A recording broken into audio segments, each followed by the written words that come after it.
മോളെ, വാതിൽ തുറക്കൂ അഞ്ജലി. അമ്മ വീണ്ടും വീണ്ടും വിളിച്ചു. ഇല്ല, റൂമിൽ നിന്നും മറുപടിയില്ല. അവർക്ക് കരച്ചിലടക്കാനായില്ല.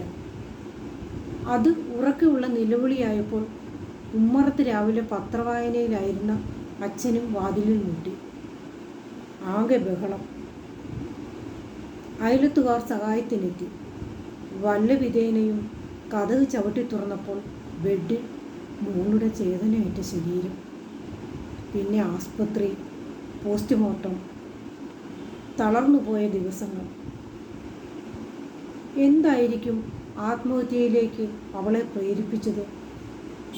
സങ്കടക്കടലുകൾക്കിടയിലും മാതാപിതാക്കളുടെ ചിന്ത അതായിരുന്നു. ഇന്നലെ രാത്രി കിടക്കുന്നതിന് മുമ്പ് അമ്മയെ കെട്ടിപ്പിടിച്ച് ഉമ്മ നൽകി. പതിവിലും കൂടുതൽ സമയം അച്ഛനോട് സംസാരിച്ചിരുന്നു. സ്കൂൾ ടൂർ പോകുമ്പോൾ അവൾ വളരെ സന്തോഷവതിയായിരുന്നു. തിരിച്ചെത്തിയപ്പോൾ ആകെ മൂഡോഫിലും.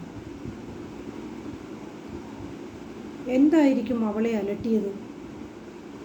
രണ്ടുപേരും മാറി മാറി ചോദിച്ചിരുന്നതാണ്. പക്ഷേ അവൾ മറുപടി നൽകാതെ ഒന്നുമില്ല, കുറച്ചു കഴിയുമ്പോൾ ഓക്കെ ആയിക്കൊള്ളുമെന്ന് മാത്രം പറഞ്ഞു. അവളുടെ മൊബൈലിലെ കോണ്ടാക്റ്റ് ലിസ്റ്റിൽ നിന്നും അവസാനം കാര്യങ്ങൾ ബോധ്യപ്പെട്ടു. മൊബൈൽ കിട്ടി അഞ്ജലി. മിസ്സിൻ്റെ മെസ്സേജ്. ടൂറിനിടയിൽ എപ്പോഴോ കൂട്ടുകാരിയുടെ വിലയേറിയ ഫോൺ അവൾ എടുത്തിരുന്നു.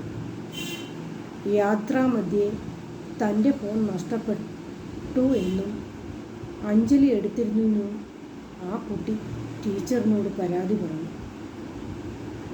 മറ്റു കുട്ടികളുടെ എല്ലാം സാന്നിധ്യത്തിൽ ടീച്ചർ അത് ചോദിക്കുകയും അവളെ കുറച്ച് ശകാരിക്കുകയും ചെയ്തിരുന്നു.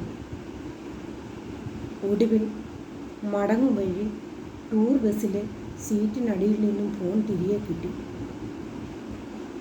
കുരുന്നു മനസ്സിനേറ്റ മാനസിക ആഘാതമാണ് ഒരു പിടി ഗുളികകളിൽ അവളുടെ ജീവൻ നഷ്ടമാക്കിയത്. പരസ്യമായി ആക്ഷേപിക്കുക